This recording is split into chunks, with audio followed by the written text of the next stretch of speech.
Boa tarde a todos. Nós vamos dar início a mais uma web conference da Apex.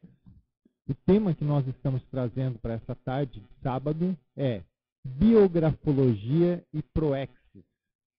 Então, nós vamos passar primeiro um pouco uma ideia geral, a relação, né? Eu tenho alguns pontos aqui que nós trouxemos para a apresentação, que a gente vai trabalhar principalmente com esse roteiro. O que é basicamente, então, que a gente vai trabalhar?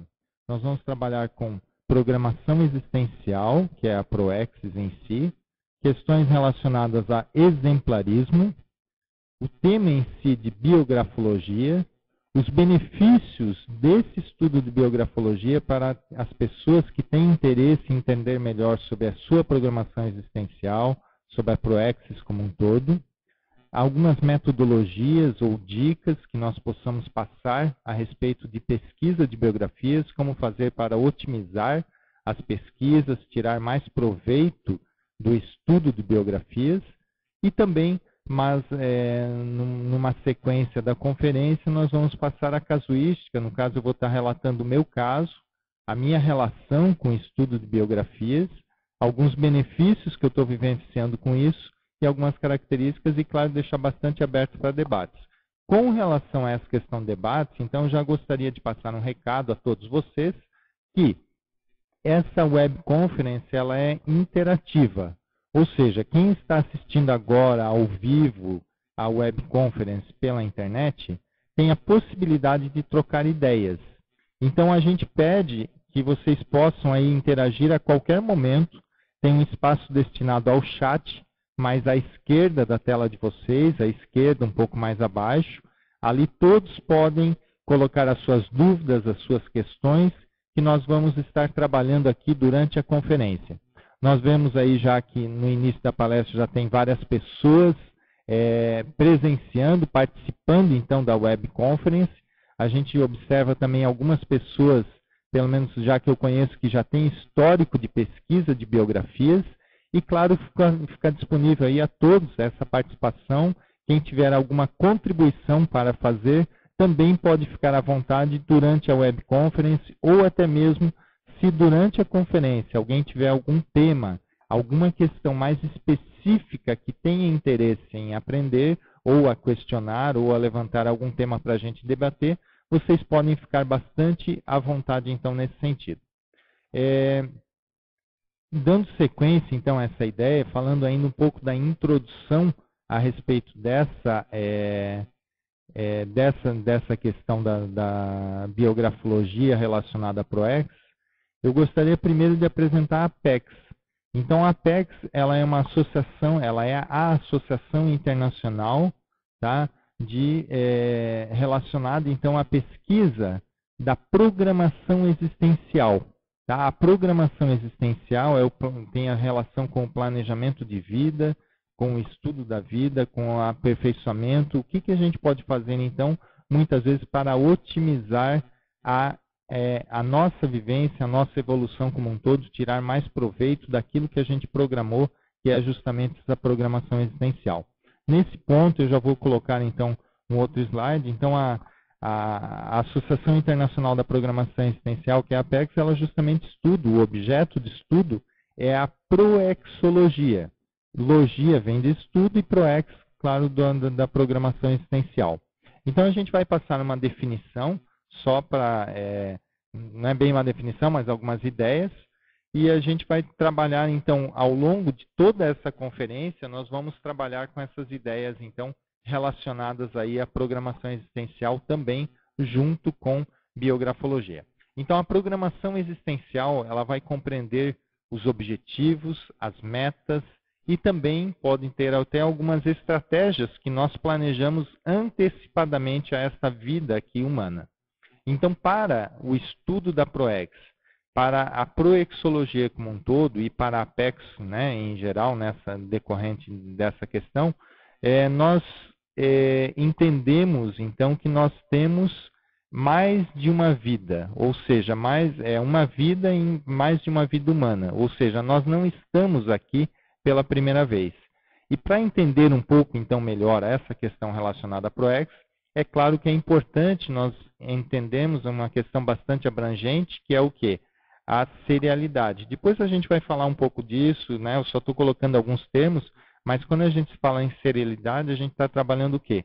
Com várias vidas, uma sequência de várias vidas, muitas vezes dentro de contextos evolutivos mais ou menos parecidos, tá? Ou relacionados. Isso não quer dizer geograficamente ou com a mesma característica física.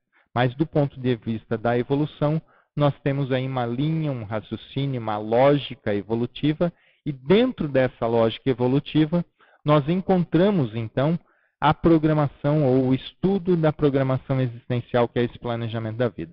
Então, durante essa conferência, a gente vai depois procurar fazer uma relação bastante forte aí de ProEx com biografologia. Tá? Relacionando ProEx, eu trouxe algumas ideias também para levantar, e algumas delas a gente vai trabalhar mais especificamente relacionando, então, com a biografologia. Mas só para contextualizar um pouco, a biografologia, nesse estudo da ProExis, a gente traz também outros exemplos, outras ferramentas, outras áreas de conhecimento que a própria proexologia se faz uso, ou o estudo da ProEx também é interessante ter. Eu não coloquei todos aqui, eu trouxe alguns só para exemplificar, e a gente começa aí já passando alguma ideia, por exemplo, da administração. Então, quando nós falamos programação de vida, nós estamos falando o quê? De um processo que envolve a administração da vida. A vida, para ela ter uma melhor otimização, para nós termos melhores resultados, nós conseguirmos melhor atingir nossos objetivos, em primeiro lugar, nós temos que ter, é óbvio, os próprios objetivos. Então, a programação existencial, lá pela, né, como a gente colocou já anteriormente, ela tem uma relação íntima com essas características, com os objetivos, com as nossas metas, o que nós viemos fazer realmente nesta vida intrafísica.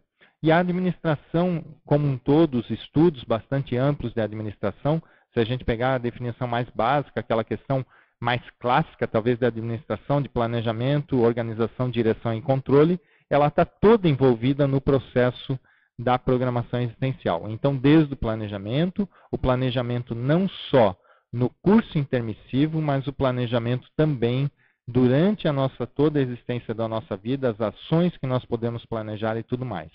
A administração também envolve a ProEx com também um estudo relacionado à liderança. Ou seja, as pessoas hoje precisam, para conseguir melhores realizações, ter um nível de liderança. Nós precisamos ser líderes do nosso próprio empreendimento evolutivo, que é a programação existencial, pelo menos. Tá? Então, a programação existencial ela vai exigir, na verdade, a pessoa se envolver com diferentes atividades, diferentes situações, e a própria vida em si ela exige um nível de controle detalhado em termos de ações, de priorizações e uma série de outros pontos aí. Então, a liderança ela é bastante relacionada a isso. Outro ponto é empreendedorismo. E aí o empreendedorismo a gente vê com uma série de iniciativas, proatividade, a energia que a pessoa coloca para fazer as coisas. Então, o empreendedorismo tem muito a ver com aquelas pessoas que têm ideia, arregaçam a manga e fazem aquela ideia acontecer. Então, está relacionado ao fazer acontecer, muitas vezes, aí o empreendedorismo e, claro, tudo voltado para resultados. Então, aí é importante nós entendermos as questões dos resultados e, claro, quando a gente fala de ProExis ou de programação existencial, a gente vê dentro da linha de estudo, do que a gente tem estudado na conscienciologia como um todo, relacionado ao complexis, que é o completismo existencial. Isso tudo tem uma relação íntima com a ProEx. E a gente vai ver em seguida essas relações todas relacionadas também ao estudo de biografias. Tá? Então, por enquanto, ainda fazendo essa introdução, outras áreas, aí a gente podia estender uma série de outras áreas relacionadas à administração, mas entre elas também a gente pode colocar a própria gerência de projetos ou gerenciamento de projetos, porque a nossa vida, as nossas etapas de vida, elas podem ser feitas ou podem ser otimizadas através de uma gestão mais organizada. Então, dentro da Apex até existem cursos de autogestão existencial, justamente para favorecer, passar ferramentas, maneiras, metodologias de que nós tenhamos um nível maior de realização daquelas questões que nós estamos à frente. Tá? Então, aí alguns pontos só que eu fui passando, relacionados aí a ProEx, relacionando então com a administração.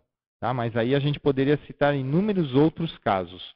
Ainda, continuando as relações da ProEx, a gente vê também uma relação forte de ProExes com percepção multidimensional, ou pelo menos a compreensão multidimensional, relacionando então a uma série de variáveis aí. Entre essas variáveis, a gente coloca também a holossomática, ou seja, o estudo de vários corpos, de vários veículos de manifestação. Então, isso, através da conscienciologia, a gente pode perceber que nós não somos esse único corpo físico aqui. Nós temos outros veículos que aí envolve toda a questão das bioenergias,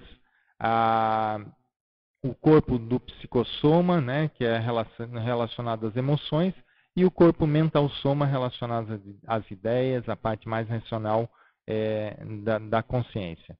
Então, essa holossomática ela está envolta em todo o estudo relacionado a proexis e também ao estudo de biografias dentro da abordagem que nós estamos trazendo aqui.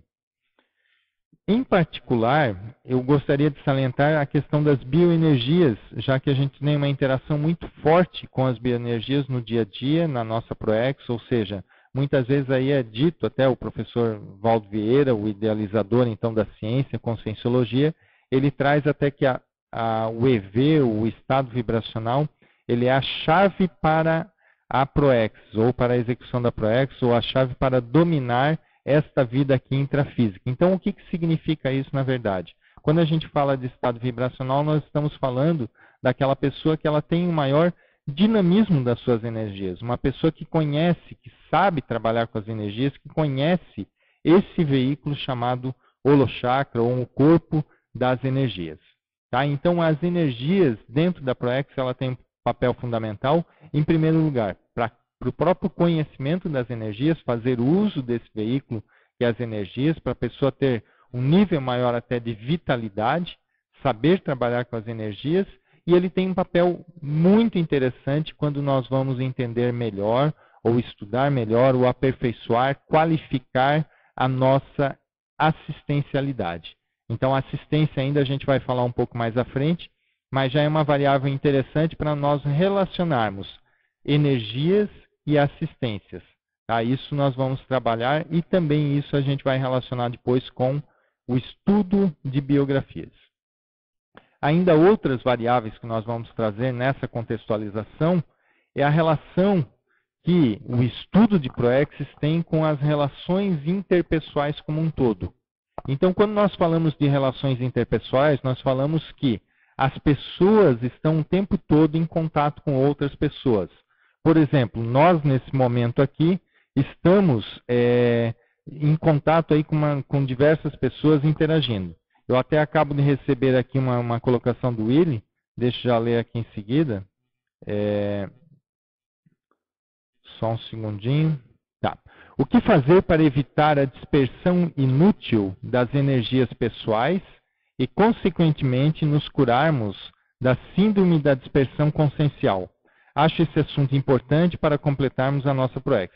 Perfeito, Willy. Aí eu concordo contigo quanto à relevância de estudar aí essa questão para evitar a dispersão, e ela é muito importante a pessoa estar centrada naquilo que faz. Então, aí, assim, a gente vai passar algumas ideias, viu, Willy? Mas podem ter outras ideias também, e conforme o caso da pessoa, a maneira como a pessoa se dispersa, vão ter outras maneiras também de trabalhar a situação.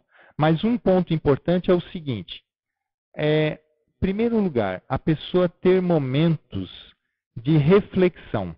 Tá? Isso eu estou dando opinião minha aqui, trazendo alguma ideia, o que eu estou relacionando ao assunto, e claro, algumas coisas que nós já temos pesquisado também na PEX. Mas essa questão da reflexão que eu estava chamando a atenção, é a pessoa ter, em alguns momentos da vida, em alguns momentos do seu dia a dia, que ela tem até o hábito de parar e refletir sobre si mesmo. Uma reflexão sobre as ações, o que está fazendo, como se fizesse uma espécie de um balanço, e isso de forma até com bastante frequência, para que a pessoa tenha um nível maior de autopercepção. Então, a pessoa só vai deixar de ser dispersiva se a pessoa tiver um nível maior de centragem consciencial, né, de estar focada. Então, nessa questão, o segundo ponto já que eu iria colocar, depois desse próprio hábito de refletir, é o quê? Também o costume e a técnica de saber trabalhar com metas, de estabelecer metas. O que nós vamos fazer na próxima semana? O que nós vamos fazer no próximo mês? No próximo ano? Nos próximos 5 anos? É sempre interessante que a pessoa tenha isso planejado. Dentro das metas, já vai estar implícito também outra ferramenta que a gente trabalha aí junto com a administração, que é o acompanhamento dos indicadores de performance. Então, é importante ter o acompanhamento das metas através de indicadores.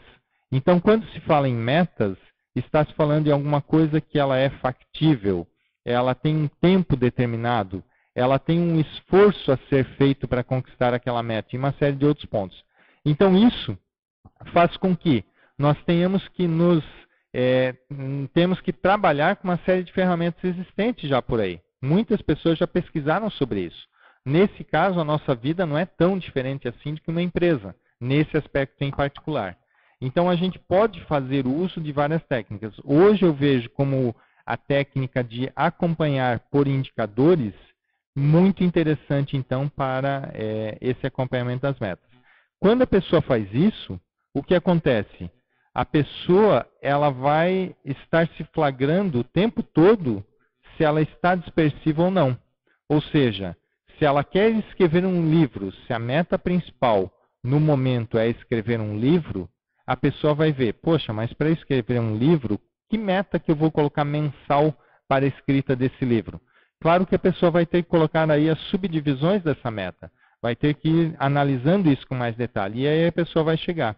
Então, eu acho que assim, em resumo, essas técnicas aí contribuem para que a pessoa evite a dispersão consciencial, a síndrome da dispersão, e aí a partir do momento que a pessoa vê que ela tem uma série de metas mensais, anuais, e que o dia a dia dela também tem as suas metas que estão todas interrelacionadas, isso faz com que a pessoa tenha um foco maior aí na sua programação existencial, nas questões principais que a pessoa pode estar trabalhando. Tá ok? Não sei se ficou aí respondido de forma...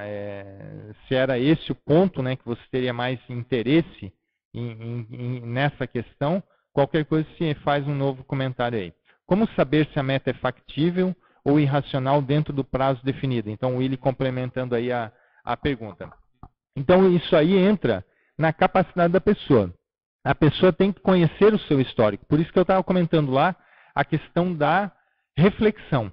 Ou seja, se nós temos um determinado histórico de fazer determinadas ações, feitos, realizações, e nós estamos colocando uma meta, nós temos que saber, essa meta aqui no passado eu fiz, a meta que eu estou colocando para essa semana, na semana passada eu consegui concretizar.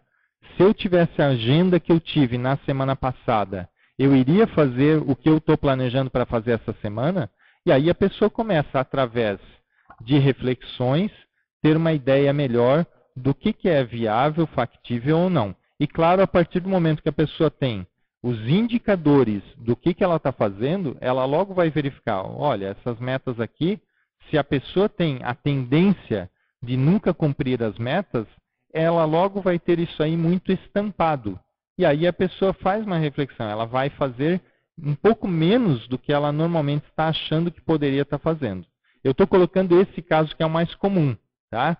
Tem muitos casos também que a pessoa ela coloca metas menos ambiciosas, mas não é o caso mais comum. A maioria das pessoas costuma planejar errado por colocar metas mais ambiciosas do que o próprio histórico pessoal dela que está sendo trabalhado. Então, aí, uma questão importante, aí continuando essa dúvida também, para definir, então, um prazo para cumprir a meta. Eu acho que é importante o seguinte, ter uma agenda bem organizada. Era um ponto que eu não falei também dentro da dispersão, mas ele está envolvido nesse processo todo. A agenda vai fazer com que a pessoa tenha aí uma melhor percepção do seu dia, dos seus horários. Então, numa agenda é importante colocar horários para trabalho, horários para higiene, horários para lazer, horários para atividade física, para alimentação, para descanso, para lazer, horário para relações com outras pessoas e uma série de outras características, então, que podem ser colocadas na agenda. A partir do momento que a pessoa vai colocando na agenda todos os detalhes, que ela tem uma agenda mais detalhada, aí sim a pessoa consegue ver, então, se aquilo vai ter um tempo hábil de ser feito ou não. Tá? Tem mais uma questão aqui da Ana. O que pode levar uma pessoa a ter dificuldade com metas, mesmo quando são metas simples? Ou seja, o que leva à síndrome da dispersão consciencial? Tá, ok, interessante então essa questão. Mesmo quando a pessoa então tem uma meta simples, não quer dizer que uma meta simples ela seja factível. A gente vê que tem uma série de posturas ou uma série de hábitos que nós temos que incorporar na nossa rotina diária para que a gente tenha um nível maior de produtividade. Então aí a gente pode ver o seguinte, né? Quando a gente tem aí uma tendência de colocar metas e não cumprir as metas, isso pode ser trabalhado primeiro. A pessoa, normalmente, ela está fazendo muitas atividades diversificadas. Então, um ponto importante nesse caso é eliminar algumas atividades. Se a pessoa tem a tendência a ser dispersiva, dentro daqueles processos que a gente estava colocando de reflexão, ela pode parar já no momento e ver. Se ela é dispersiva, há uma grande tendência dela ter várias coisas do que ela faz diariamente que ela pode deixar de fazer. Ou seja, não é que aquilo não antes estava sendo feito e estava sendo feito, digamos, uma coisa errada ou que não deveria ser feito. Mas até certo ponto tem relação com isso. Ela estava fazendo alguma coisa que não era prioritária. Então nós temos hoje um universo muito grande de coisas para serem feitas, de oportunidades à nossa frente. Nós temos por isso que tem que ter um planejamento mais adequado. Por isso que envolve a Proexis o planejamento não só no extrafísico, mas o planejamento aqui também. Porque as oportunidades de serviço, de atividades, de algo para ser feito aqui hoje é muito grande. Então a gente tem que estar atento com a questão da priorização. O que é prioritário? E nessa questão da priorização, saber abrir mão de diversas situações. Então a pessoa se ela está muito atarefada, vai chegar um momento que é muito melhor ela fazer alguma coisa com maior qualidade e nesse caso vai precisar abrir mão de algumas situações.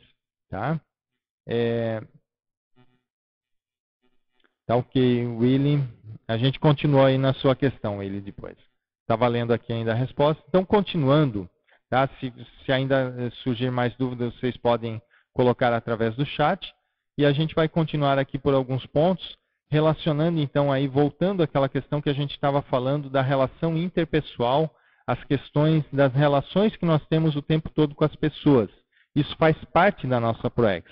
E aí a gente tem uma relação mais básica, que ela começa pela família, e depois temos outras relações de um grupo maior das pessoas de nossa cidade, das pessoas do nosso bairro, do nosso condomínio, da nossa escola, faculdade, trabalho e várias outras pessoas que nós temos contatos aí, amizades em geral, que elas fazem parte do grupo Karma. Quando nós falamos de Proexis, uma fatia com um percentual relativamente grande até da maioria das pessoas, está relacionada justamente a fazer assistência para pessoas do grupo Karma. Então essa é a assistência que a gente vê aí, uma das assistências básicas também.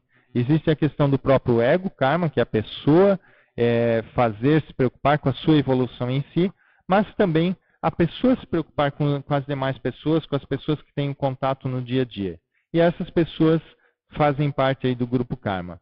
Muito do que a gente vai ver aqui do estudo de biografias, ele vai estar junto do grupo Karma. A gente vai inserir nesse contexto uma abordagem muito próxima ainda de grupo Karma. Tá? Depois eu vou explicar aí talvez mais detalhes, então esse motivo e por que a gente vê aí que tem uma relação mais forte com isso.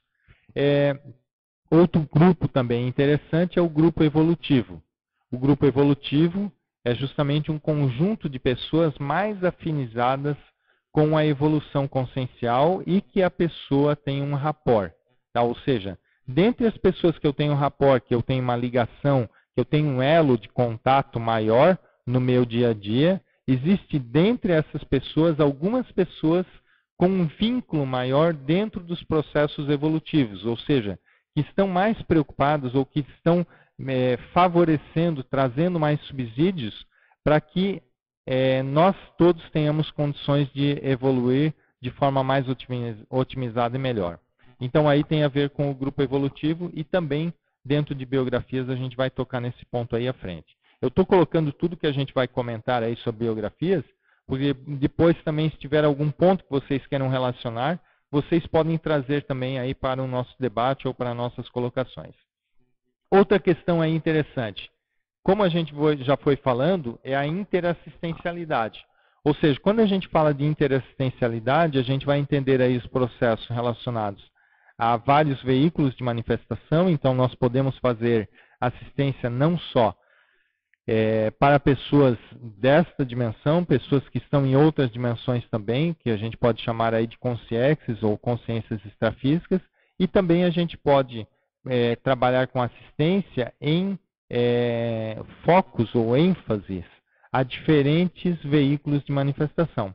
Então, há pessoas que possuem necessidade maior, por exemplo, de algo relacionado à parte emocional, à parte afetiva, ou outras pessoas relacionadas a alguma coisa mais de discernimento mesmo, de ponderação.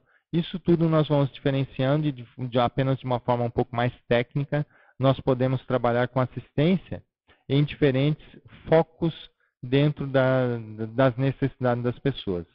E um ponto também importante dentro dos processos de assistência é o parapsiquismo.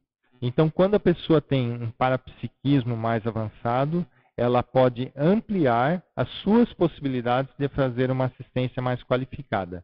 Não quer dizer que uma pessoa que tenha parapsiquismo maior, ela tenha um nível maior de assistencialidade, mas há uma relação entre as duas sim. Tá? Normalmente, então, as pessoas, para qualificarem a sua assistência, ela precisa desenvolver o parapsiquismo como uma ferramenta mais adequada, tanto na exteriorização das energias, como na percepção das realidades multidimensionais, a interação com amparadores, a percepção de assediadores, a lucidez multidimensional como um todo. Então, são aspectos aí que nós podemos citar ou comentar a respeito dessa questão. Ainda um outro ponto que a gente vai trabalhar, e agora já caminhando um pouco mais para as biografias, então, já é o exemplarismo. Aí a gente está fazendo uma ponte, uma transição entre a proexologia, a proexis em si, e as biografias, e isso a gente vai trabalhar através, então, do exemplarismo. Então, o exemplarismo ele é o aprendizado prático pelo exemplo, em que a postura de uma consciência é fator relevante e muitas vezes decisivo para provocar reciclagens intraconscienciais e reciclagens existenciais em outra pessoa ou a si mesma. Então, com isso, a gente quer dizer o quê? Que pelo exemplarismo nós podemos aprender muito mais. Uma pessoa que ela é ligada ou atenta ao exemplarismo, ela pode aprender a todo momento. Ela pode aprender com qualquer pessoa, ela pode aprender com qualquer situação. Uma pessoa assistindo televisão, ela pode ter um nível maior de percepção, de compreensão, de aprendizagem maior do que qualquer outra pessoa, só, por exemplo, assistindo uma televisão.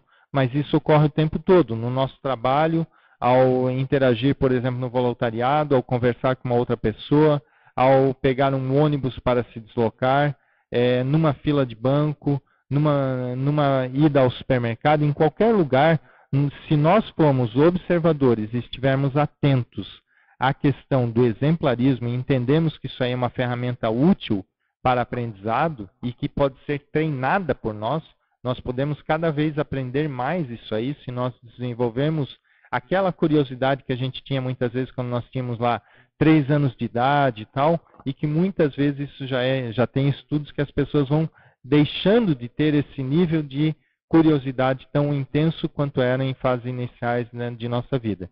Então, muitas vezes, através do exemplarismo, nós podemos querer saber mais coisas, colocar mais porquês e ir atrás dessas respostas ao interagir com as pessoas que nós temos contatos no dia a dia. Então, aí a gente vai passar agora para o outro slide,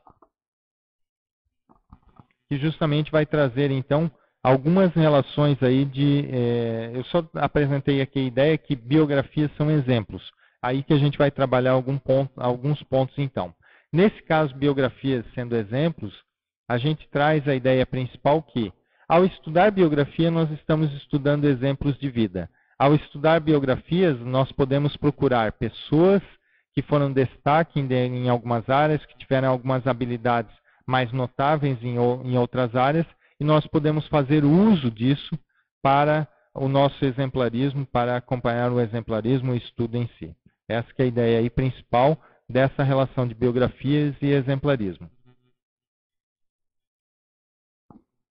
Então, outros pontos aí que a gente vai trazer nessa relação de biografias e exemplos, aí a gente vai apresentar algumas questões relacionadas, então, em biografologia e ProEx, ou seja, o estudo de biografias relacionados às etapas, à programação existencial em si. Então, um dos pontos ali que a gente estava comentando é as etapas da vida. Quando nós estudamos uma biografia, nós conseguimos estudar de uma determinada personalidade todas as etapas da vida daquela pessoa, desde a infância, tá? Pelo menos de uma vida humana, que uma vida, né? Uma vida intrafísica, tá? Então nós podemos estudar aí toda a questão relacionada à infância, à adolescência, as condições de estudo, as condições do contexto que a pessoa teve convivência e outras situações aí, né? Todo o processo inicial de formação, a fase preparatória da vida dessa pessoa e a questão da produtividade ou como que a pessoa trabalhou, então, as suas realizações. Isso é muito interessante porque, muitas vezes, pessoas que nós temos contato hoje no nosso dia a dia, muitas dessas pessoas nós não conhecemos, às vezes, a infância ou fases, etapas, facetas da vida da pessoa com o nível de detalhes que nós conseguimos ter ao estudar uma biografia. Então, as biografias, elas são o quê? É um conhecimento público, técnico, detalhado sobre a vida de pessoas. E, claro, quando nós estudamos na Apex Programação Existencial, nós temos aí uma necessidade de estudar a vida das pessoas. E aí a gente vê uma relação íntima, forte, com relação à biografologia. Tá? Deixa eu só ver se tem mais questões aqui. O Willi está trazendo mais uma questão. Ó. Tem uma curiosidade pessoal devido a estudos que venho realizando sobre lógica. Tá? Sobre lógica. Dentre as personalidades que você conhece, qual delas mais exemplificou a lógica e a retilinearidade do pensamento? A pessoa que eu vejo aí que tinha um nível maior de lógica, não em todos os aspectos, vamos colocar só o aspecto de lógica, tá? Sem incluir aí junto o discernimento. A gente acha que o mais interessante é justamente aquelas pessoas que têm lógica e discernimento também. Tá? Mas pegando o ponto de vista de lógica, a pessoa, dentre as que eu estudei, o Isaac Newton, ele, dentro das que eu estudei com nível maior de profundidade, tá? O Isaac Newton, ele realmente foi uma grande personalidade dentro da lógica. E o que eu destaco na forma, na lógica, na maneira de ele pensar na sequência lógica? Ele tinha o que a gente pode falar aí de atenção, de concentração e de persistência. Então, o Isaac Newton, ele foi um exemplo do ponto de vista de... ele é o oposto do que a gente poderia falar de preguiça mental. O Isaac Newton não tinha nenhuma preguiça de pensar nada, né? Ou nada, qualquer coisa que fosse mais complexa. Então, ele poderia pensar, às vezes, sobre um assunto de nível de bastante complexidade por 5 horas, ficar pensando sobre aquele assunto, né, trabalhando ideias mais abstratas e tudo mais, para favorecer, então, o desenvolvimento de ideias. São poucas pessoas que conseguem fazer isso, trabalhando nessa forma de pensar. Então, eu acho que o Newton ele é um exemplo que pode ser seguido aí nesse processo quanto à firmeza de uma linha de raciocínio, uma forma de pensar. Ele tinha até certo ponto, não é o que a gente fala aí da retilinearidade pensênica, tá? Ele tinha, né, como você está trazendo aí, a tua dúvida é mais sobre retilinearidade do pensamento. Ele não tinha tanto isso, por quê? Porque, de alguma forma, ele abafava o psicossoma. Uma pessoa que tem realmente um nível maior de retilinearidade de pensamento, eu diria que são pessoas já que conseguem, que já têm aí uma vida mais estável entre vários aspectos. Tá? Aí não seria bem o caso do Newton. A Fabiola está solicitando aí uma questão para comentar alguma coisa sobre o Gandhi e tal, né? O Gandhi é uma personalidade que, entre as personalidades, eu não cheguei a estudar com nível maior de profundidade. Mas dentre já o que eu li, o que já estudei, ou que já acompanhei sobre a vida do Gandhi, eu vou destacar então algumas questões aí. Primeiro é que o Gandhi ele foi um exemplo para as demais pessoas do ponto de vista do pacifismo. Então acho que isso é importante. Ele mostrou que é possível, mesmo através de processos mais complexos ou belicistas, ter enfrentamentos sem ser tão revolucionário. Nós estamos aí, né, aí quase a uma véspera das eleições, logo mais nós vamos ter aí uma nova eleição, e a gente vê que ainda hoje existem pessoas, por exemplo, com afinidade, com guerrilhas e tudo mais, que ainda estão à frente, ainda são líderes de várias pessoas e ainda trabalhando nesse processo. Ou seja, ainda poucas pessoas têm a maturidade que o Gandhi tinha naquela época, esse tipo de visão, de percepção relacionada à paz ou essa valorização da paz. Tá? Então aí a gente coloca esse caso aí do Gandhi como principal. E outros pontos aí interessantes também do Gandhi, a própria persistência. Tá? O Gandhi ele foi uma pessoa que teve persistência, ele não, claro, ele tinha um certo nível de cultura, mas ele foi uma grande personalidade, então, e aí dentro do estudo do exemplarismo que a gente faz, claro que ele era uma pessoa bastante exemplar em vários aspectos. Com relação ao Da Vinci, né? O Da Vinci, então, a gente sabe aí, ele foi entre as personalidades do ponto de vista relacionados com criatividade, com invenções, ele foi uma das grandes pessoas. Tá? O Da Vinci, então, ele trabalhou em várias áreas, então um ponto interessante do Leonardo é que ele tinha conhecimentos sobre diferentes áreas, diferentes conhecimentos, então facilidades aí tanto na parte das artes, mas não só, na parte de anatomia, né, na parte da fisiologia, questões ligadas até à matemática, questões de engenharia e vários outros aspectos, então, o Da Vinci estava envolvido. Então, a gente vê aí essa diversidade e, principalmente assim, ele tinha um nível de raciocínio, de habilidade mental, de saber trazer ideias novas, de captar ideias originais. Isso ele fez com bastante facilidade. No caso do Da Vinci, claro, ele teve na sua vida também dificuldades aí para realizar, para concretizar, para acabar as suas realizações. Então, daquilo que a gente fala um pouco da dispersão, que a gente comentou ainda antes na palestra, o Da Vinci também ele tinha algumas características nesse sentido. Tá? Então, são pontos, alguns pontos só que eu estou colocando aí, que podem ser comentados. A Adriana está comentando aí sobre o Santos Dumont. Eu vou deixar já para falar do Santos Dumont logo em seguida, que foi uma das personalidades que eu pesquisei aí com mais profundidade. É a personalidade que eu pesquisei de biografias com nível maior de profundidade. E eu logo em seguida já vou comentar sobre o Santos Dumont. Tá? Então, só vou dar continuidade aqui às etapas, como eu estava comentando ali a biografologia e ProEx, retomando um pouco. Então, a gente vai falar aí das etapas da vida, a gente já comentou, realizações a gente já veio falando aqui, e repercussões. Eu gostaria, então, de destacar um pouco esse ponto, relacionando biografias e repercussões daquelas realizações que a pessoa fez nas demais pessoas, na sociedade e tudo mais. Ou seja, os benefícios que uma determinada pessoa trouxe para a sociedade como um todo. Ou benefícios ou consequências como um todo. Tá? Então, por exemplo, pegando essas personalidades aí que vocês já comentaram, que trouxeram já de exemplos, né?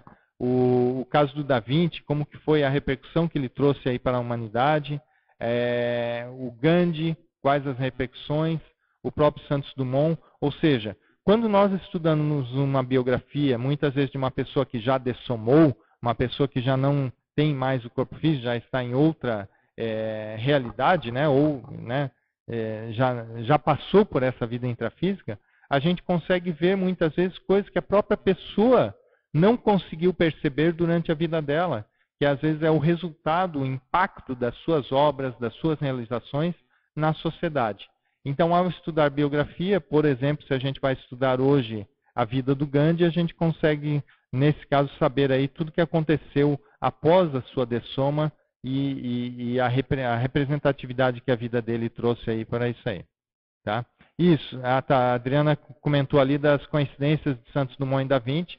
A gente vê realmente que tem várias questões aí relevantes. Então, eu já vou fazer esse apontamento e depois a gente troca mais ideias também aí sobre Santos Dumont. Aproveitando então a deixa, os dois trabalharam também com projetos relacionados ao voo e tudo mais, né? O projeto de helicóptero, até o Da Vinci já havia trazido, alguns outros projetos de avião em formato de asa delta, também Da Vinci já tinha projetos dessa natureza.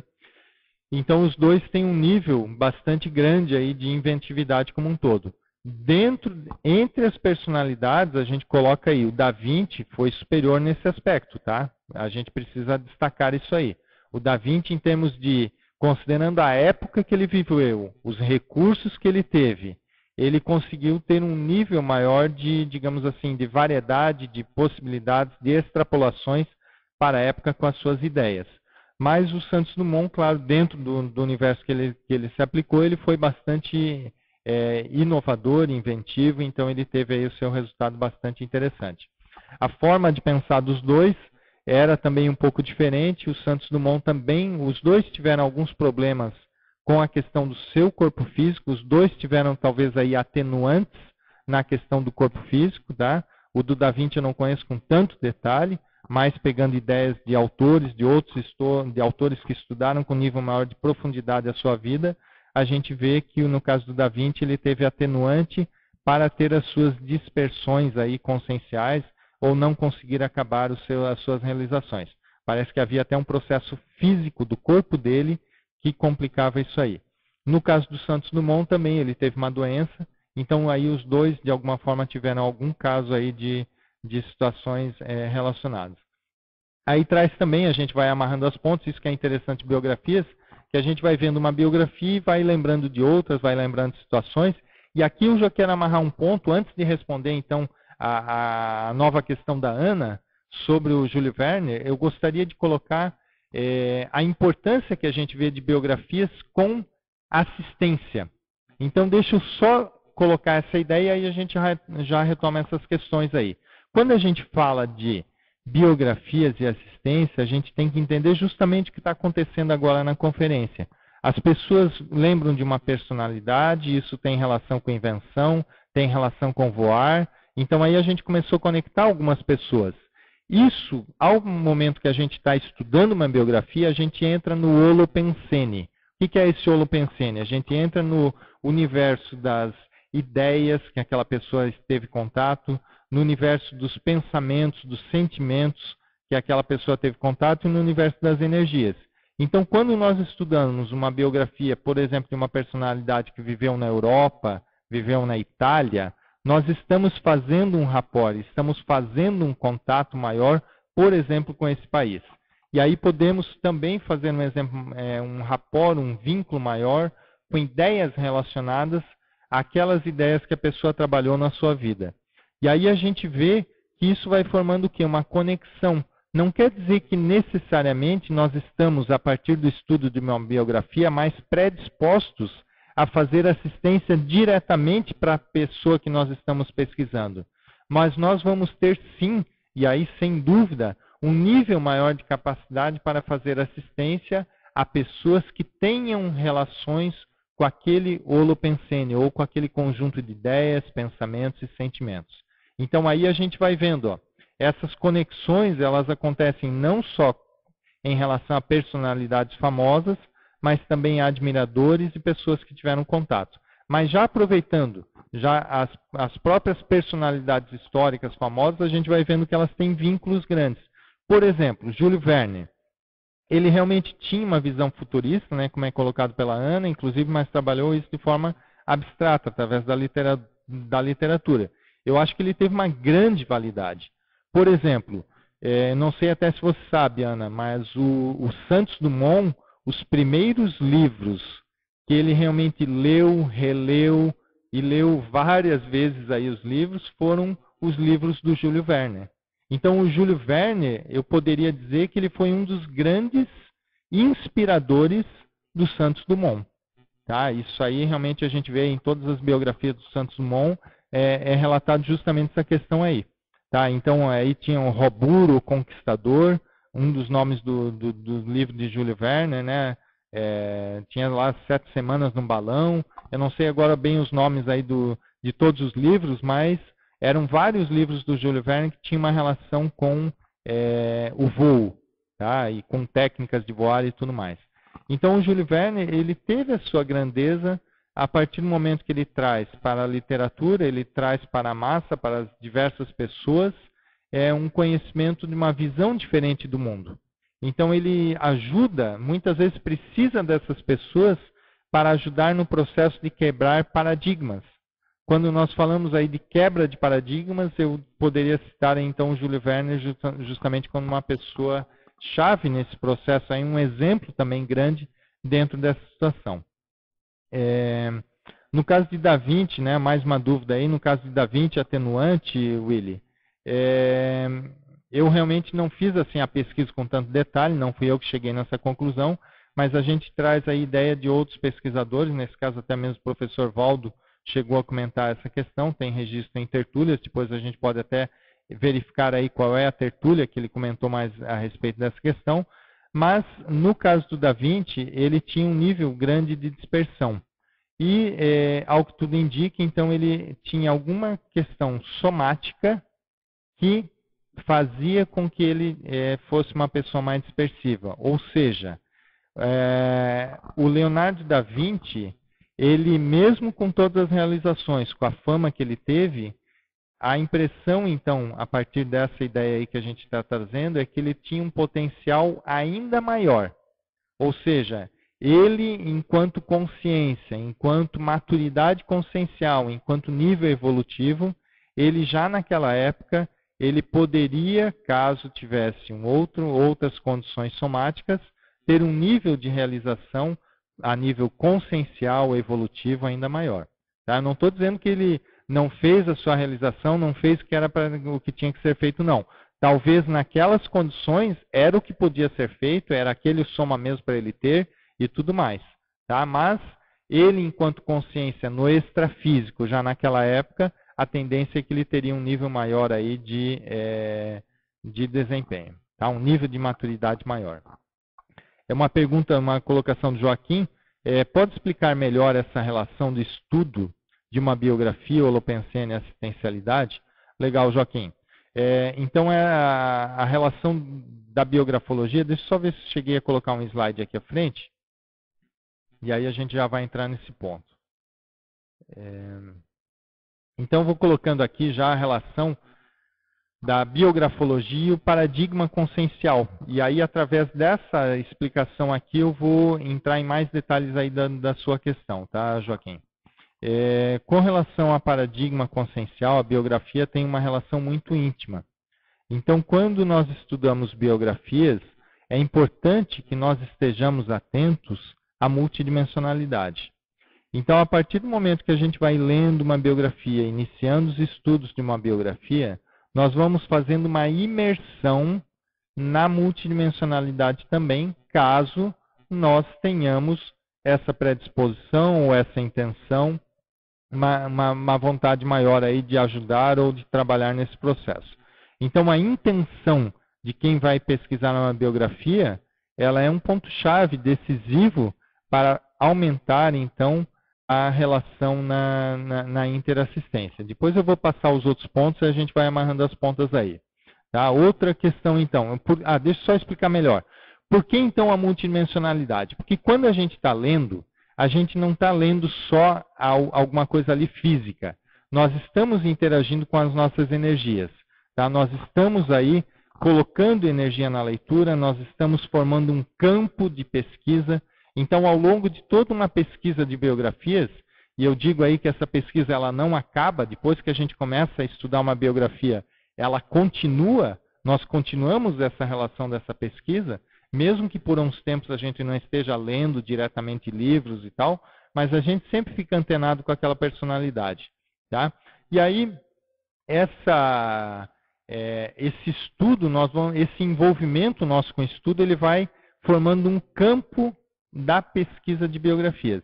Esse campo da pesquisa de biografias, esse campo energético, que ele é formado, uma espécie talvez até de uma aura que nós formamos ao estudar uma pesquisa de biografias, nós temos, através desse campo energético, uma facilidade maior para conectar com pessoas que também tenham intimidade ou relação com aquele estudo que nós estamos fazendo.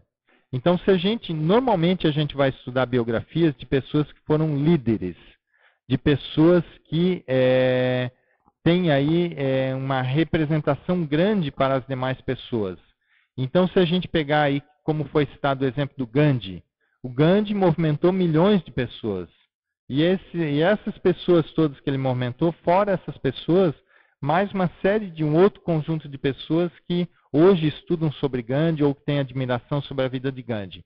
Então, essas pessoas todas, o que acontece com isso? Todas essas pessoas, de alguma forma ou outra, nós estamos melhorando, ampliando as nossas relações com essas pessoas. Nós estamos criando um nível maior de conexão energética com esse grupo de pessoas.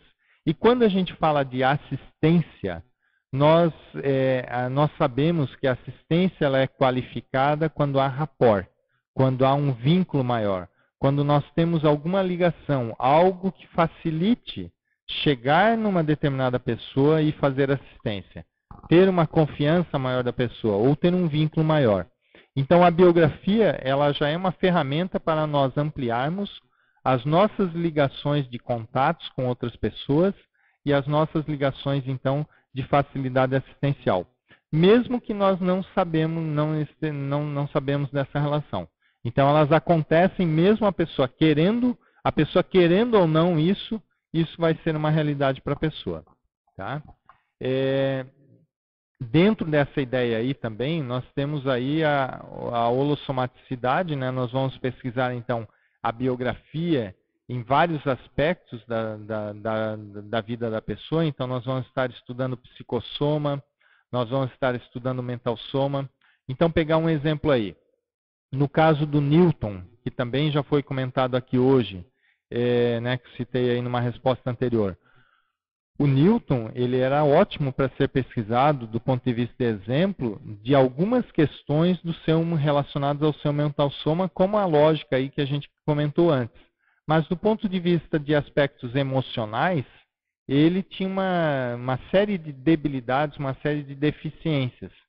Então, a partir do momento que a gente estuda uma biografia, por exemplo, do Newton, nós temos condições de ajudar a entender melhor, compreender melhor as deficiências, os problemas, o que levou, por exemplo, o Newton ter uma vida afetiva tão imatura, uma questão emocional tão imatura. Então, o fato de nós aprendermos melhor com uma pessoa que nós conseguimos pegar uma série de detalhes para entender as questões pessoais, como que ela funcionava, como que era o mecanismo de pensar, como que era o seu holopensene, nós fazemos uma imersão na vida dessa pessoa e nós entendemos a realidade de pessoas em geral com características parecidas. Eu não estou dizendo que ao estudar uma única biografia a gente já vai entender todas as pessoas que têm aquela característica, mas nós já começamos a perceber um nível diferenciado daquela situação. Então a gente começa a entender mais detalhes de patologias também. Não é só de força de vontade, de realização, de trafores. Mas ao estudar biografias, nós ficamos mais expertos também em trafares e isso possibilita ajudar ainda mais que a gente está ficando expert num trafar, numa deficiência de alguém que a gente já está fazendo rapport. Então é aquilo que eu estava comentando. Para fazer assistência, nós vamos fazer mais assistência, nós estamos mais habilitados a fazer assistência para quem a gente tem rapport. Tá? Deixa eu ver outras questões aqui. A Willy contribuiu aí com a questão do verbete, né, que já está trazendo. Depois vocês podem ver aí no chat também.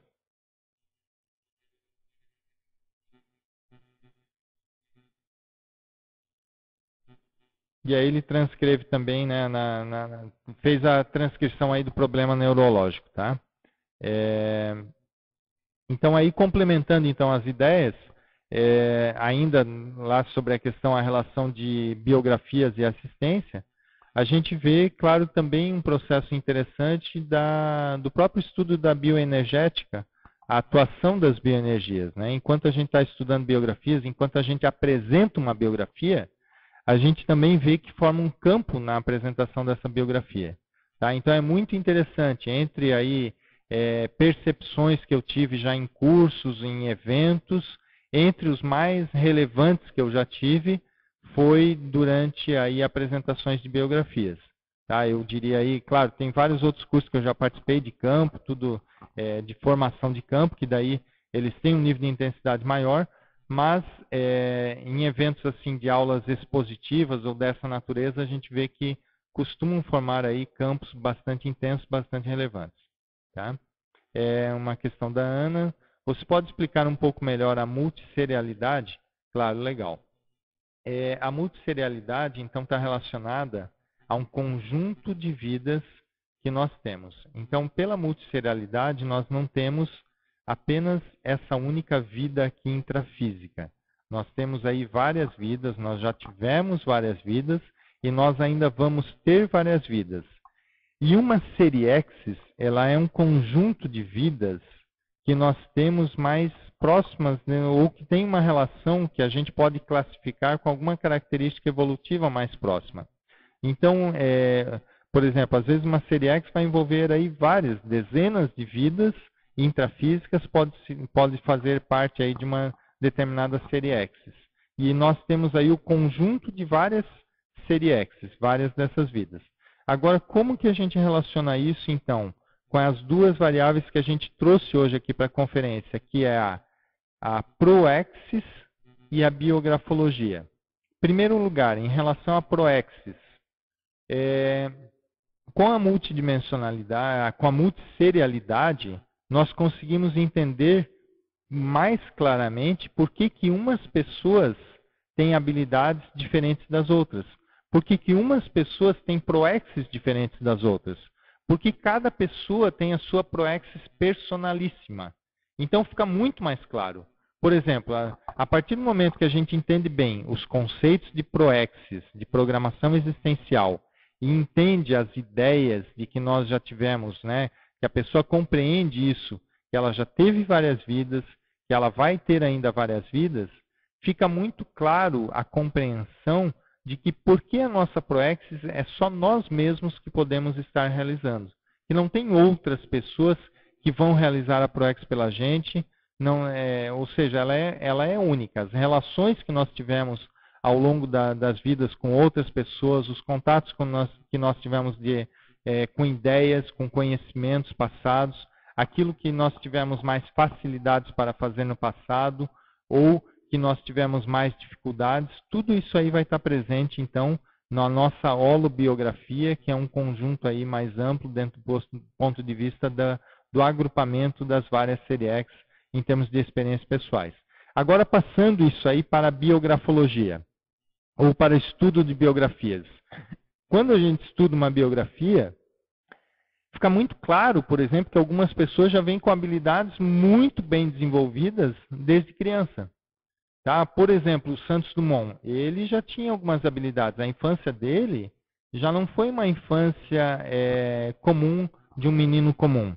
Ele já tinha um nível maior de até inventividade ou de ligação maior com o aprendizado, com ter contato com coisas novas, com neofilia. Tá? Isso é uma característica já bem marcante dele. Certamente ele já trabalhou com isso também em outras vidas. Tá? Outras pessoas aí que a gente pode trabalhar, ou trazer de ideia, né? A Cristina da Suécia, por exemplo. A Cristina da Suécia, eu já estou adiantando algumas pessoas aí que a gente vai comentar daqui a pouco. Tá? A Cristina da Suécia também, ela, enquanto criança, ela já era conhecida até como aquela criança prodígio, né? Ou ela tinha um nível de erudição muito grande já desde criança.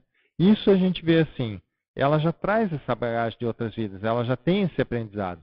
E para estudar biografias, é legal a gente conhecer isso aí, conhecer esse processo. Poxa, então que tipo de vida, que tipo de contato, em que contexto, em que país ela deve ter morado, com que tipo de culturas a pessoa teve contato, que tipo de profissões será que a pessoa já exerceu para chegar nesse ponto.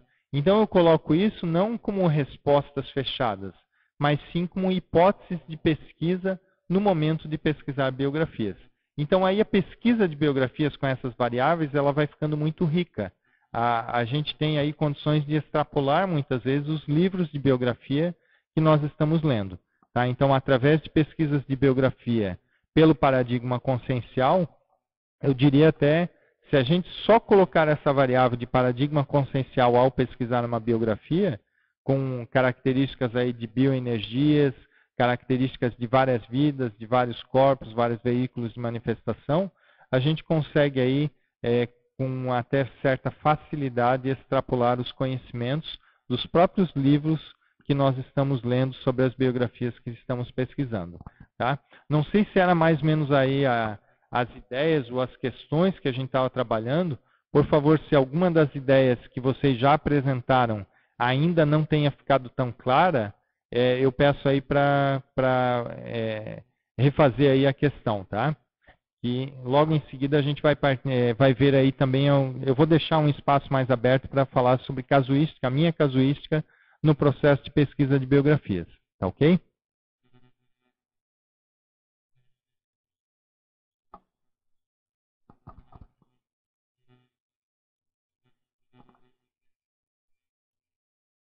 Então a gente vai ver agora justamente essa questão da casuística, tá? Eu vou deixar então um espaço agora. Eu primeiro vou comentar um pouco a minha vivência então com biografias, mas eu acho que esse momento era bem interessante aí a gente aproveitar esses minutos finais. Ainda a gente tem uns 25 minutos aí de conferência, mas para que vocês possam aí fazer várias colocações para a gente poder interagir bastante aí dentro da minha experiência com pesquisa de biografias. Então, vou fazer um pequeno histórico e depois vou deixar aberto então para vocês fazerem os comentários. Então, com relação a biografias, o meu início, talvez, de pesquisas, assim, de um ponto de vista um pouco mais sérias sobre biografias, começou em 99. Tá? Em 99, eu estava no Rio de Janeiro, tinha recém-chegado lá para morar no Rio de Janeiro, estava voluntariando no IIPC na ocasião, e eu tive contato, então nós estávamos em contato com a professora na época Sônia Cerato, e eu fiz, então, comentando com ela, conversando, uma conversa até bastante informal, depois de um almoço, eu comentei com ela, olha, o Santos Dumont parece ser uma pessoa interessante para pesquisar nas suas pesquisas de macrossomática, já que era um tema que a professora Sônia estava pesquisando. E aí, na hora, automaticamente, ela me respondeu, olha, então nós temos um grupo de pesquisas que estamos formando, está no processo inicial, e por que você não estuda, então, justamente Santos Dumont para esse grupo e apresenta para esse grupo? Ou seja, eu estava sugerindo para que fosse pesquisado por um outro pesquisador, e aí, claro que isso voltou para mim, e eu agarrei então esse tema de pesquisa. Então eu ingressei num grupo de pesquisa, na época tinha um grupo de pesquisas relacionados a pesquisas de macrossomática. Macrossoma é um corpo maceteado, fora de série, né, para quem aí não tem contato ainda maior com a conscienciologia, né? Então, nessa ocasião, nós estudávamos aí a macrossomática, que é o estudo de um corpo maceteado para a execução da proexis.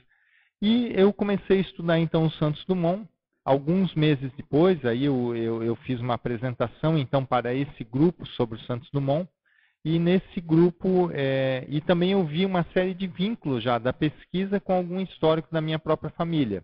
Então, por exemplo, a minha mãe, ela é uma grande admiradora do Santos Dumont.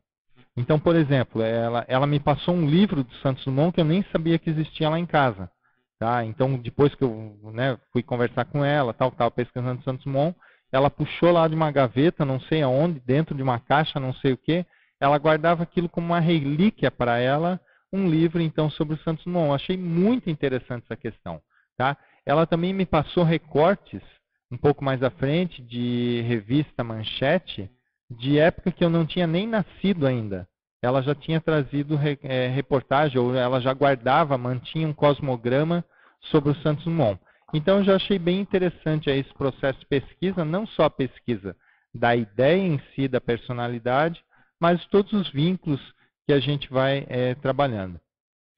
Eu agradeço aí a dúvida da Flávia. Ó. O que é um corpo maceteado? Você poderia dar um exemplo. Então, a questão do macrosoma, que eu estava comentando, o corpo maceteado é sempre maceteado para a execução de uma determinada proexis. Tá? Eu poderia dizer não que o Santos Dumont não seria o melhor exemplo, não é bem um exemplo de macrosoma, mas do ponto de vista didático, só para entender o que pode ser um macete, eu vou usar o exemplo para entender o que é macete, não necessariamente um macrosoma. Tá? Por exemplo, o macete do Santos Dumont com o corpo dele. Ele era muito leve, ele pesava aí para um homem pesar 50 quilos, é um peso muito baixo, e ele era uma pessoa baixa, então, ele era magro, baixo e, paradoxalmente, ele era muito forte. O Santos Dumont ele tinha um nível de resistência somática muito grande. Então, disso aí a gente pode deduzir o quê? Que, muito provavelmente, o Santos Dumont veio para essa vida com um corpo que ajudasse a ele, favorecesse ele justamente a desenvolver pesquisas na área que ele desenvolveu. Tá? Ou seja, ele tem aí possibilidades, então, mais fácil de voar, de levantar voo. Imagina se fosse uma pessoa muito obesa, grandalhão, gigante, para desenvolver experiências com voo. Não ia dar muito certo, não ia ser o mais adequado. Tá? Então, aí é só um exemplo de macete, que era mais a sua dúvida aí que você comentou. Tá? O Rodolfo já acrescentou aí no chat informações sobre verbete, sobre macrosomatologia, tá? Que aí pode expandir as ideias. Tá? Então, outras questões aí que eu vivenciei na pesquisa. Então, eu comecei esse processo de pesquisar biografias com o Santos Dumont. Depois de Santos Dumont, eu estudei o Isaac Newton. Tá? Então, numa sequência ainda dentro desse grupo de pesquisas. Depois, eu comecei a gostar de estudar biografias. Então, eu já fui estudando biografias não só com o intuito de estudar biografias, mas também entender um pouco melhor de como pesquisar melhor biografias. E a minha pesquisa começou mais por aí. Aí eu estudei com nível maior de profundidade, ainda depois, numa certa sequência, a Cristina da Suécia, que era uma rainha da Suécia. Ela foi rainha da Suécia, depois ela abdicou o trono, mas ela tinha como característica muito forte a bibliofilia. Ela trabalhou também com uma espécie até de... uma espécie de um esboço, digamos assim, de holoteca, ou algo mais nas proximidades do que seja uma holoteca, tá? Ou seja, com várias coleções, ela incentivava a arte, as coleções, a erudição como um todo. E também estudei o Rui Barbosa e estudei o Dom Pedro II. São algumas das pessoas que eu estudei com um pouco mais de profundidade. Tá? E a Marie Curie também. Tá? A Marie Curie foi uma das últimas pessoas que eu estudei aí com nível maior de personalidade. Isso. A Rogena está me lembrando aí do Rui Barbosa, também foi uma pessoa então que eu estudei. Tá? Tem até um desenho, vocês podem ver nessa transparência que está ali. Um dos desenhos é o do Rui Barbosa, onde ele está em cima ali de uma pilha de livros.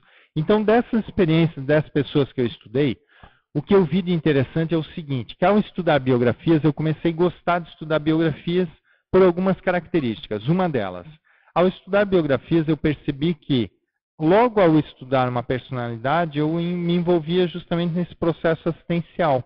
Eu começava a ter mais facilidade para exteriorizar energias enquanto estava estudando. Eu percebia que formava um campo de energias mais intenso enquanto estava pesquisando. Então, principalmente sobre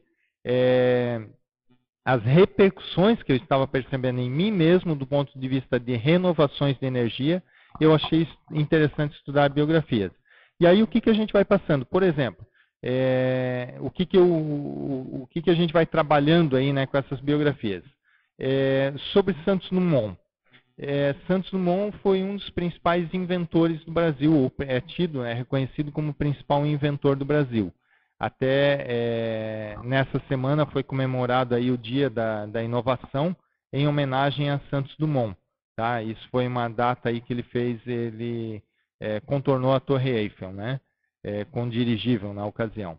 E a gente vê uma relação muito forte. Eu hoje, quer dizer, a minha Proexis, eu vejo que tem uma relação muito forte, a minha programação de vida, com euristicologia, ou seja, com o estudo das ideias, com o estudo da formação das ideias, com o estudo das inovações como um todo. Então, eu já fui estudando uma pessoa que na época não conectava com isso, mas tem uma relação muito forte com o que eu pretendo fazer aqui, com o que eu pretendo fazer nessa vida aqui, em termos de algo mais sério para a Proexis. Então, eu pretendo trabalhar aí nessa linha também de raciocínio. Hoje, eu trabalho também numa empresa que eu estou aí empenhado no desenvolvimento de um software para a gestão de inovação também. Tá? Então, também a gente vê aí relações não só com o Santos Dumont, mas com o Newton, nesse caso aí, com a Marie Curie também. Tá? Então, são ganchos aí que a gente vai fechando. Algumas coisas que eu posso falar que eu fui otimizando, né? Além da metodologia, que eu já vou falar também em seguida. Eu consegui conciliar algumas coisas. Então, por exemplo, eu entrei numa pós-graduação de docência do ensino superior. Nessa pós-graduação de docência do ensino superior, eu procurei já fazer o trabalho final dessa pós-graduação, eu fiz sobre formação docente e biografias, tá? A contribuição das biografias na formação docente. Então, eu procurei já estudar, ampliar os meus estudos que eu estava fazendo e fazendo relações, então, com a área na ocasião da pedagogia. Eu não cheguei a entrar na parapedagogia nesse estudo, não. Tá? Mas são algumas relações. Depois do mestrado, eu fiz um mestrado em administração e fiz um estudo de caso de Santos Dumont. Então, o tema da minha dissertação foi as habilidades de inovação em empreendedorismo, um estudo de caso de Santos Dumont. A gente vê, então, que é possível a gente ir conciliando uma série de questões, de medidas que a gente vai fazer na vida com o próprio estudo de biografias. E a gente vê que fica muito rico. A gente apresenta uma série de informações aí adicionais. Bom, o Rodolfo já colocou algumas informações a mais aí que vai ter uma próxima biografia também do Oswaldo Aranha, né? Vai ser apresentado então pelo Martins, né? Eduardo Martins aí. Oi? No site da PEC já tem a informação, tá? E no chat. Oi? O Rodolfo também colocou mais informações sobre a Cristina da Suécia também. Vocês podem dar uma olhada aí no próprio chat também, tem algumas informações a mais, tá? No próprio site da Apex tem mais informações sobre biografias. Então, colocando ainda a minha experiência sobre biografias, uma das questões, eu estava no Rio de Janeiro, morando no Rio, e a minha origem é de Joinville. E o meu processo de comunicação, digamos assim, não é dos mais avançados. Mas na época que eu fui para o Rio, era muito pior do que é hoje. Então, o que acontece? Lá no Rio de Janeiro, uma das grandes coisas que eu gostaria de fazer era justamente me comunicar melhor. Claro, a convivência com o carioca, o jeito mais descontraído e tudo mais, isso tudo contribui. E também eu coloco que uma das coisas que eu acho que para mim mais contribuiu para a minha escrita foi a pesquisa da biografia da Cristina da Suécia.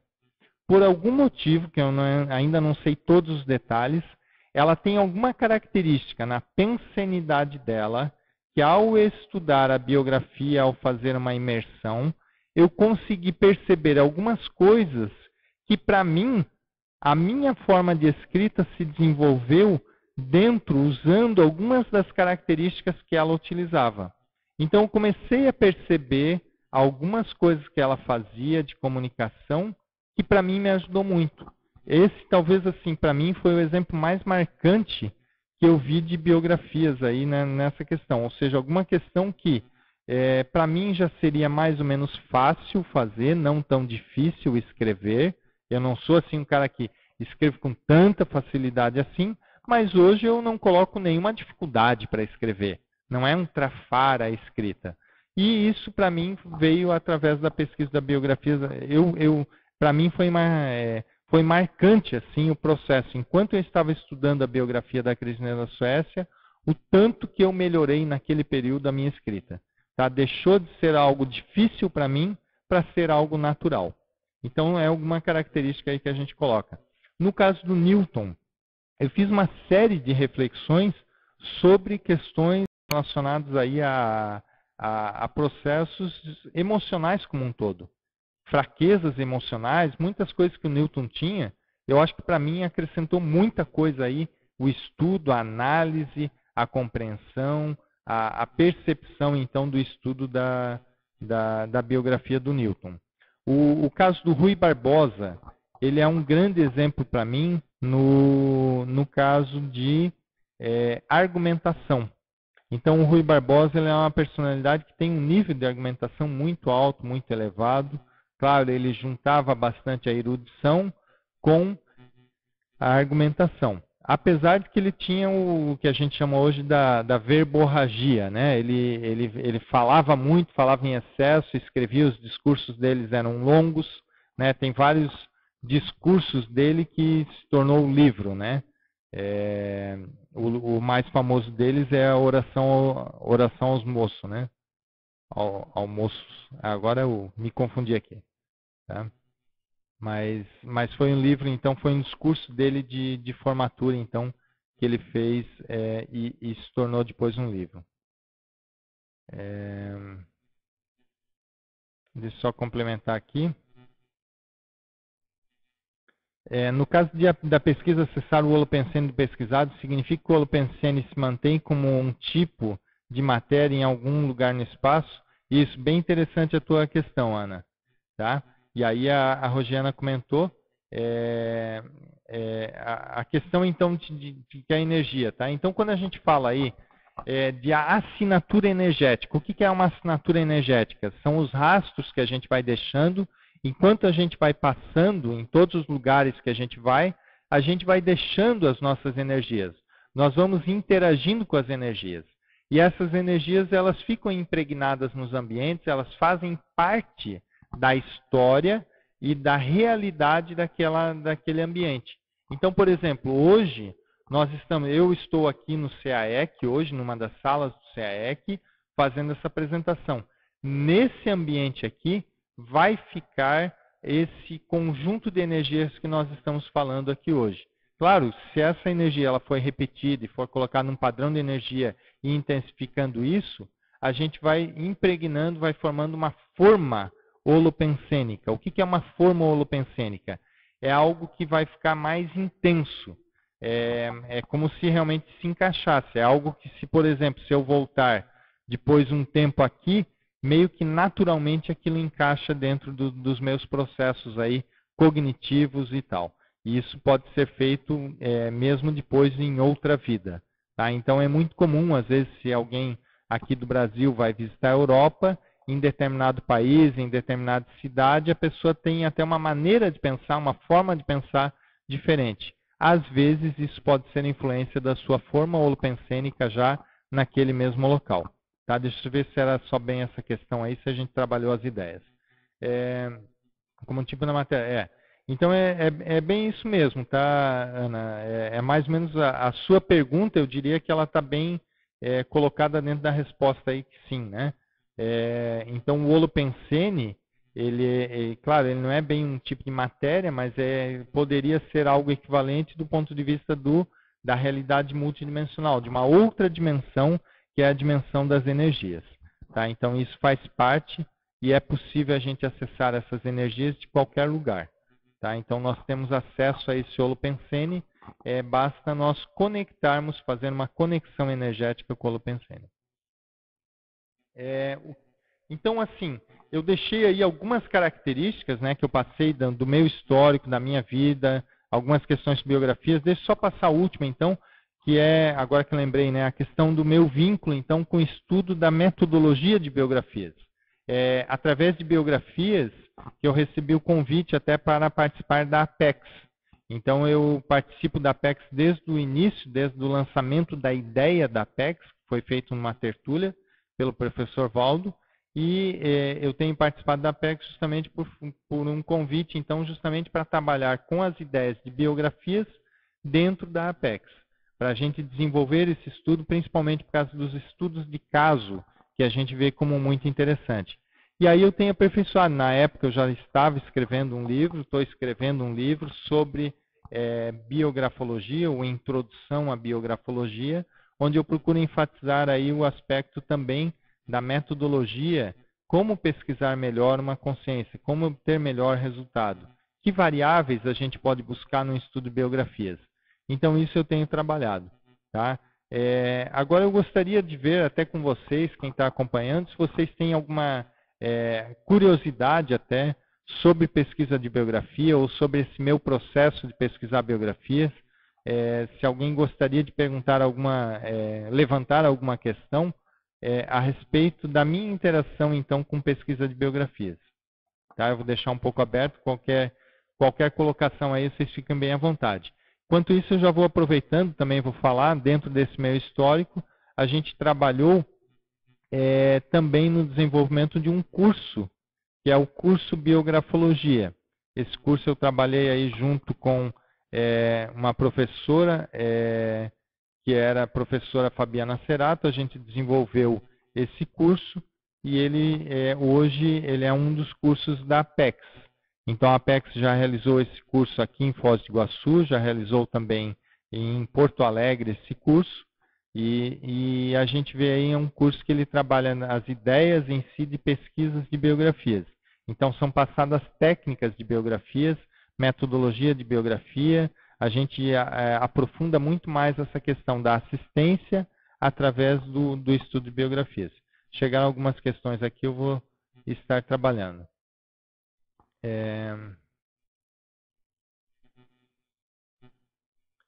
Tem uma pergunta aqui, né? Onde achar dados de personalidade antiga como a Polontiana, né? Então, realmente trabalhar com personalidades mais antigas é sempre bastante difícil e muito mais complicado do ponto de vista da criticidade, da atenção que a pessoa tem que ter no momento de pesquisar biografias. Então, ao estudar uma biografia, nós sempre precisamos estar atentos. Qual é a fonte? Qual é a origem, então, do livro que nós estamos estudando? Eu vejo assim, de maneira geral, para achar dados sobre uma determinada pessoa, o lugar que eu vejo mais prático realmente, num primeiro momento, a internet.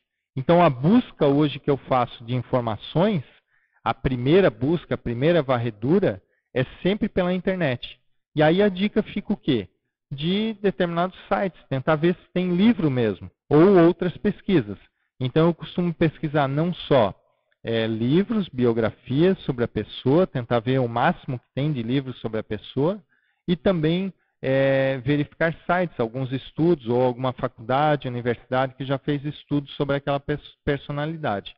Claro que tem que descartar muita coisa, não é para confiar em tudo que tem na internet em termos de material, mas pelo menos para achar as fontes, eu diria assim, eu acho mais fácil realmente aí pela internet. Alguns sites que eu costumo trabalhar bastante, junto com biografias, quer dizer, o site que eu mais uso, então, é justamente o ABBooks, ABEBooks, tudo junto, .com, tá? www.abebooks.com. Eu vou pedir até para o Rodolfo digitar aí no site, no chat, para quem tiver aí a dica, para quem se interessar pela dica, tá?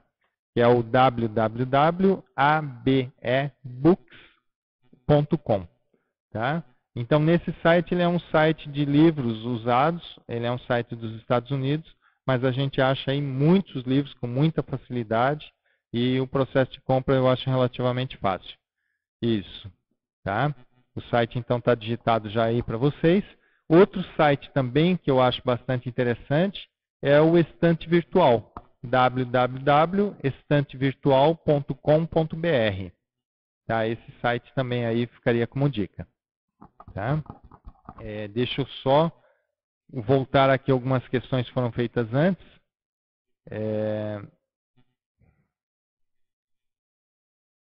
Peraí.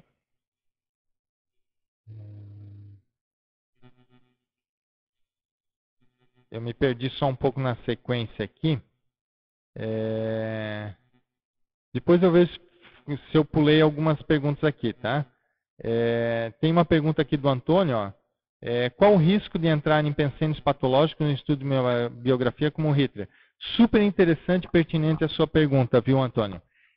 Eu não recomendo para quem não pesquisou biografias e não tem um nível grande de domínio bioenergético começar pesquisando biografias pelo Hitler. Por exemplo, personalidades tipo Hitler. Justamente por causa dessa pergunta. Porque tem um risco muito grande da pessoa entrar naquele holopensene. E às vezes a pessoa não está com uma estrutura tão grande assim, emocional, forte, para lidar com essa situação.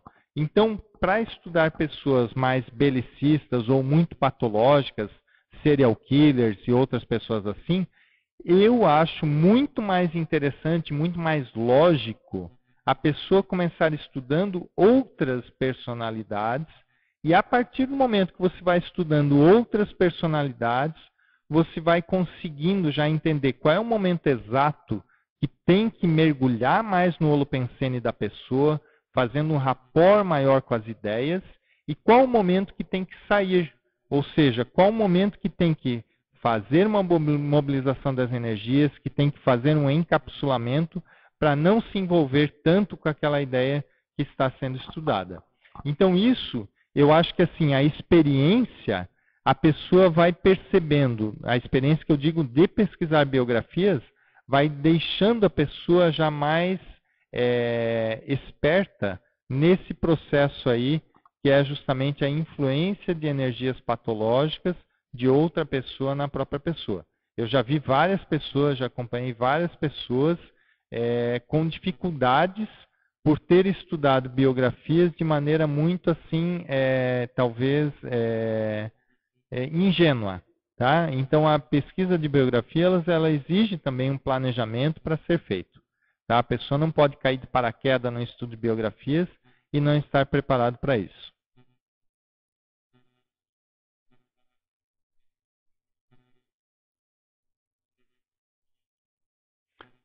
Tem uma pergunta da comunicabilidade informal. Eu diria que a comunicabilidade informal não foi tanto pelo estudo de biografias, não. Tá? Eu não diria que pelo estudo de biografias eu melhorei a comunicabilidade informal. Eu acho que a própria vivência com outras pessoas, a minha predisposição, a minha vontade de aprender nesse sentido colaborou bastante. Tá?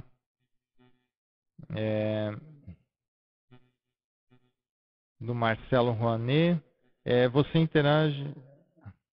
Ah, tá. Se eu tenho interação com o Alexandre Nonato, né? Tem várias pessoas, tem vários pesquisadores aqui que têm curso na área e tal, né? Eu não, assim, a gente tem aqui um contato com o Nonato, acompanhei muitas questões relacionadas à sua biografia, mas eu ainda não, a gente não sentou junto, não chegou num consenso das ideias que a gente está estudando. A gente pode aprofundar bastante mais aí essa interação. Tá? Então aí a gente pode trabalhar mais aí, atuando em conjunto com as ideias do Nonato.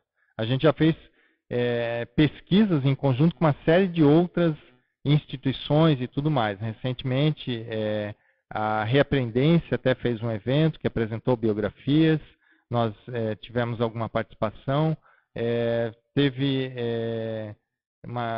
tiveram outras ICs também que participam. Hoje mesmo aqui na PEX, nessas conferências, são várias pessoas de outras ICs que têm estudado biografias e para também desenvolver a própria metodologia da pesquisa de biografias, nós trabalhamos, digo essa metodologia que a gente sugere, que a gente passa nos cursos dentro da Apex, a gente trabalhou em conjunto aí com outros pesquisadores até de biografias do IPC e tudo mais aí que tem trabalhado. Então é bastante interessante essa interação. Tá? A Flávia, né? Você disse que ao estudar biografia, pode acessar pensenes da pessoa estudada, mesmo que ocorre quando a leitura de um livro escrito. O mesmo ocorre quando a leitura do livro da outra pessoa. Sim, é exatamente isso. Tá? Então, se você está estudando um livro, você está lendo um livro, você pode estudar pensenes relacionados àquela personalidade estudada. Eu acho que é bem isso mesmo. Tá? Não sei se é algo mais aí, mas a ideia é bem essa mesmo. Tá? Você diria que, a pergunta da Adriana, né? Você diria que sua professora determinou ou despertou o interesse por biografias? A professora, no caso que você está comentando aí, a professora Sona Cerato. Talvez sim. Tá? Nesse caso, a professora Sona Cerato, que depois a gente passou a estudar junto, né? Eu participei de um grupo de estudos que ela coordenava. Ela me incentivou, sim, ao pesquisa de biografias, ela despertou interesse, com certeza, sim. Tá? Mas outros professores também, tá? Foram vários aí professores que vêm incentivando a pesquisa de biografias.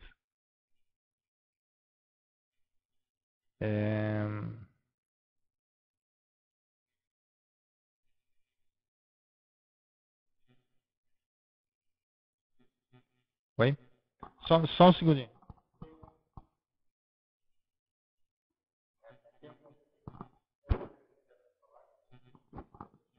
Bom, eu só estava verificando aqui alguma pergunta que assim, a gente já está mais chegando no horário. Eu estou vendo que tem várias perguntas aqui. Eu ainda estou baixando um pouco aqui só para verificar aqui as perguntas registradas. Tá? Quando a Ana... peraí. Quando nos interessamos sempre por biografias com traços semelhantes, o que isso significa? Uma ligação de algum tipo do nosso holopensene? O que você acha, Ana? Eu faço pergunta aí, devolvo a pergunta para você. Se uma pessoa, né, ela tem sempre interesse pelo mesmo tipo de holopensene daquelas biografias, será que essa pessoa tem alguma relação com esse holopensene? A resposta é sim. Tá?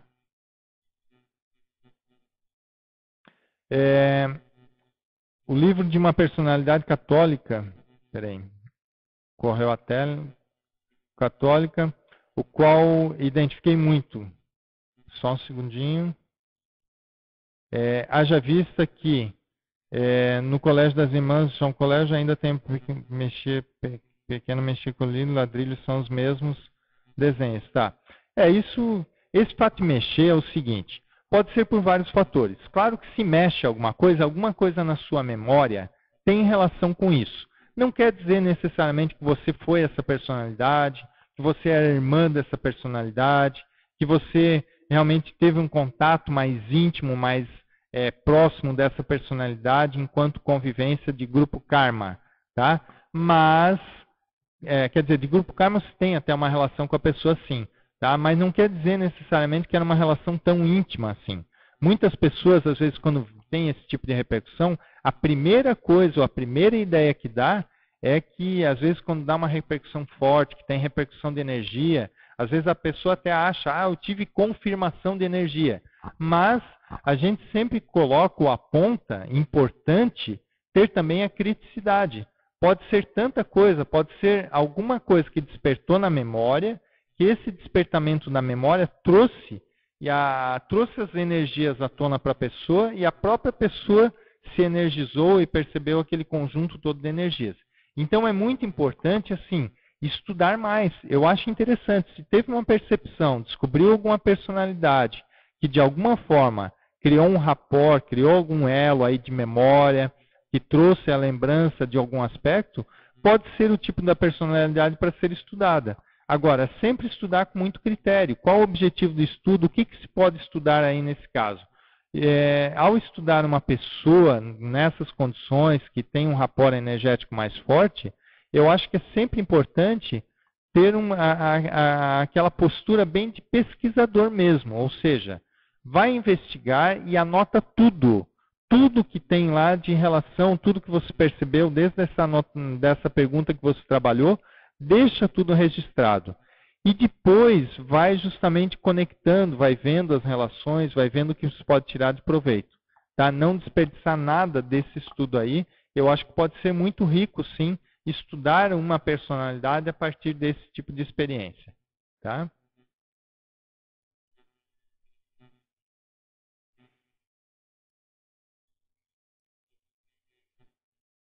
A herança genética, né, de biografólogo, né? Eu não sei bem aqui a pergunta, qual a tônica da sua pergunta, viu, Adriana? Mas eu vou responder aqui do que eu estou entendendo, talvez aí a questão mais particular. Se for outro ponto, você me avisa, tá? Da herança genética, basicamente, a maioria dos livros só traz isso e traz muita ênfase para a herança genética. Então, a maioria das biografias a gente vê que tem muita forte relação com a herança genética, e nem sempre é assim. Tá? O mais importante aí é tentar entender um pouco mais da paragenética. Tá?